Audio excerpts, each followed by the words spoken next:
Uda giroko igandea Hondarribian, eguzkipean oso ezaguna den musika hotsa. Txapeldunen ligako notak Hondartza futbol zelaian.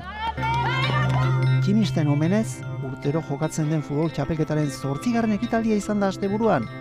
Urtero aurrera pauso handiak eman ditu lehiaketak, eta gaztetxoen arteko kiroltopaketa gisa hasizenak nazioarteko maila eskuratu du.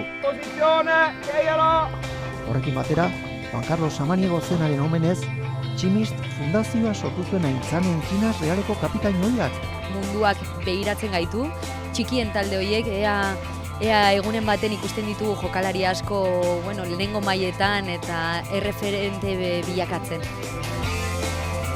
Futbolarien ibilbidea luzea izan ohi da. Batzuk berdegunea utzita, aulkian esertzen dira gaztetxoei bidea erakusteko. Ametsak betetzen hasteko abiapuntua da. Nagusiak gailurrean ikusten dituzte eta txikiek arrasto horri jarraitu nahi diote. Kirola bizi eta bidean ikasi. Konbibentzia, elkarrekin bizitzen dutena hemen txapelketan, elkarrekin hitz egin, abestu, guztia da balore eskola eta polita guztiontzat.